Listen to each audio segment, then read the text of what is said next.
তো আজকের এই ক্লাসে আমরা WBSSC গ্রুপ সি এবং গ্রুপ ডি পরীক্ষার জন্য পরিবেশ থেকে কিছু গুরুত্বপূর্ণ বিষয় আলোচনা করব যেগুলো পরীক্ষায় আসতে পারে।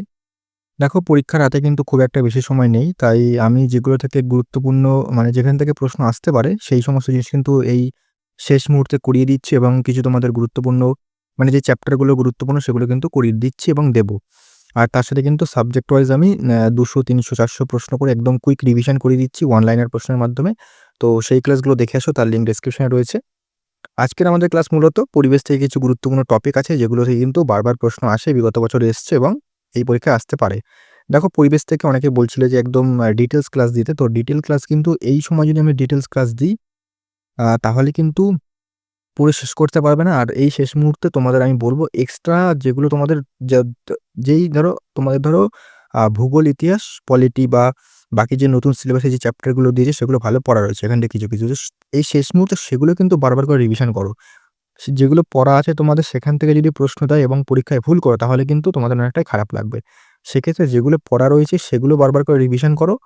যেগুলো নেই সেগুলো শেষ মুহূর্তে এরকম কিছু গুরুত্বপূর্ণ টপিকগুলো রয়েছে যেই দিক থেকে কোনো সাবজেক্ট পার্টিকুলার কিছু জায়গা আছে সেখান থেকে প্রশ্ন দেয়, সেইগুলো কিন্তু একটু চোখের একটু দেখে যাও।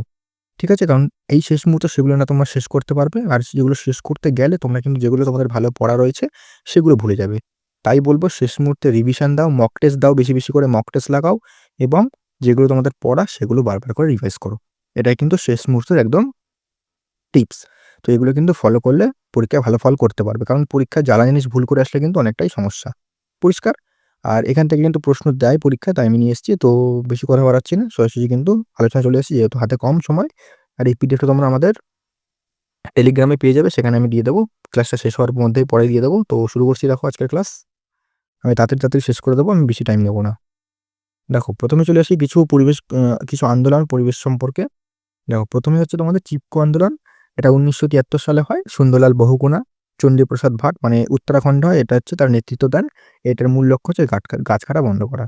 তারপর হচ্ছে নর্মদা বাঁচাও তোমাদের যে আন্দোলন সেটা হচ্ছে 1925 সালে হয়। এটার নেতৃত্ব দেন কি মেধা পাটেকার এবং বাবা আমতে। এটা সর্দার সরোবর বাঁধ নির্মাণের বিরুদ্ধে হয়। তারপরে আপ্পিকো আন্দোলন, এটা হচ্ছে 1983 সালে হয়। পান্ডুরাং হেগড়ে, এটা কর্ণাটকে হয় দক্ষিণ ভারতের গাছ রক্ষার জন্য। তারপরে সাইলেন্ট ভ্যালি 1973 সালে হয়। এটা কেরালা স্বাস্থ্য সাহিত্য পরিষদ এটার নেতৃত্ব দেন এবং কুন্তি পূজা নদীর ওপর বাঁধ রুখতে। এবং বিষ্ণু আন্দোলন কোথায় হয়? এটা হচ্ছে 1730 সালে হয়। এটা অমৃতা দেবী রাজস্থানে এবং খেজড়ি গাছ ও কৃষ্ণসার হরিণ রক্ষার জন্য এটা হয়। তো এই যে আন্দোলনগুলো রয়েছে এখান থেকে কিন্তু প্রশ্ন দিতে পারে। বিশেষ করে তোমার চিপকো আন্দোলন এবং নর্মদা আন্দোলন, এই দুটো কিন্তু আন্দোলন বেশিরভাগ প্রশ্ন পরীক্ষায় দেওয়া হয়। এর যে মূল লক্ষ্যটা দেওয়া হয়, না হলে নেতৃত্ব কে দেয় সেটা দেওয়া হয়। ঠিক আছে? সালটা যদিও অত বেশি জিজ্ঞেস করে না, তবুও তোমরা দেখে রাখবে। তো এগুলো কিন্তু একটু ভালো করে দেখে রাখো। ঠিক আছে? চাইলে তোমরা স্ক্রিনশট করে নিতে পারো। আমি কিন্তু একদম ডিটেইলসে একদম বিস্তারিত আলোচনা করছি না, যেহেতু একদম শেষ মুহূর্ত, তাই আমি জাস্ট একটু তোমাদের বলে দিচ্ছি। তারপরে একটু বায়ুমণ্ডলের কিছু গুরুত্বপূর্ণ জিনিস আছে সেগুলো একটু দেখে নাও তোমরা। এখান থেকেও প্রশ্ন দেওয়া হলে হতে পারে।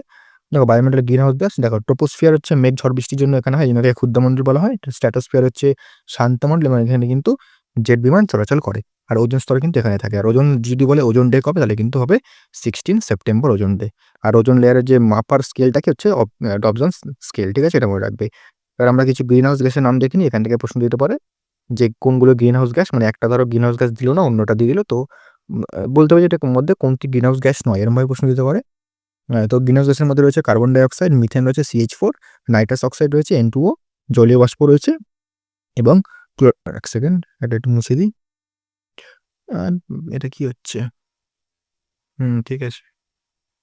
ঠিক আছে? ক্লোরিনযুক্ত গ্যাস, এটা তোমাদের যেমন হচ্ছে CFCS, HFCS, এগুলো কিন্তু তোমাদের মনে রাখতে হবে।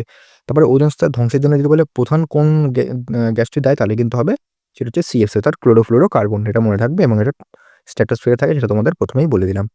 তারপরে অ্যাসিড বৃষ্টি হয় কোন কোন গ্যাসের দ্বারা, সেটা তারা যদি বলে তাহলে কিন্তু হয় সেটা সালফার ডাইঅক্সাইডের দ্বারা এবং নাইট্রোজেন অক্সাইডের দ্বারা।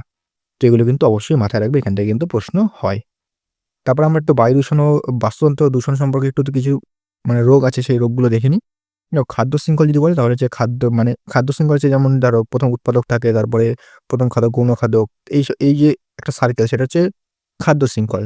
তো এখান থেকে প্রশ্ন দিতে পারে, যদিও অত ডিটেলসে আমার মনে হয় না দেবে এই পরীক্ষাতে।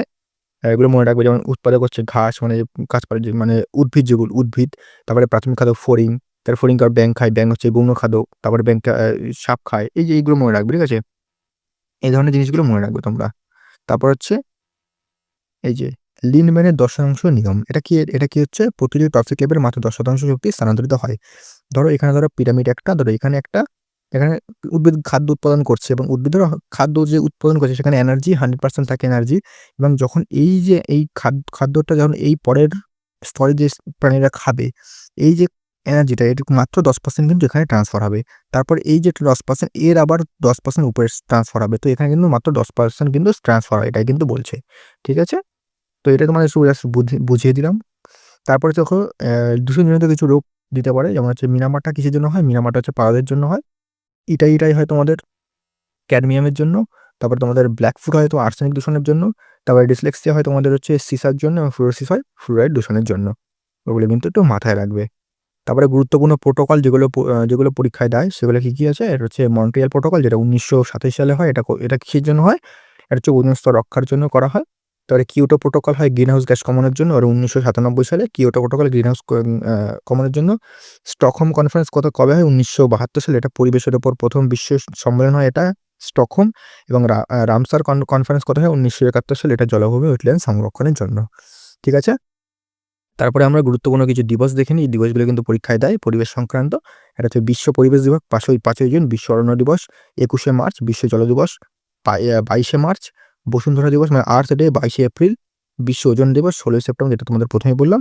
বন্য সংরক্ষণ আইন কবে চালু হয়? 1972 সালে ভারতে, এবং পরিবেশ সংরক্ষণ আইন কত হয়? 1986 সালে। এবং শেষ চলে এসেছি আমরা কিছু গুরুত্বপূর্ণ জাতীয় উদ্যান দেখে নিই। আমি কিন্তু স্ট্যাটিক জিকের ক্লাসে এগুলো অলরেডি আলোচনা করে দিয়েছি, যে জাতীয় উদ্যানগুলো তোমরা সেখান থেকে কিন্তু আরও ভালো করে দেখে নিতে পারো। কাজিরাঙ্গা কোথায়? আসামে। এখানে একশিঙা গন্ডারের জন্য বিখ্যাত। গির হচ্ছে তোমাদের গুজরাটে। এশীয় সিংহের জন্য বিখ্যাত। কানহা মধ্যপ্রদেশে বাঘের জন্য। জলদাপাড়া পশ্চিমবঙ্গ, বেতলা ঝাড়খণ্ড, এবং সন্দেশখালী সুন্দরবন রয়্যাল বেঙ্গল টাইগারের জন্য। ঠিক আছে? তো এই ছিল আমাদের সম্পূর্ণ আলোচনা।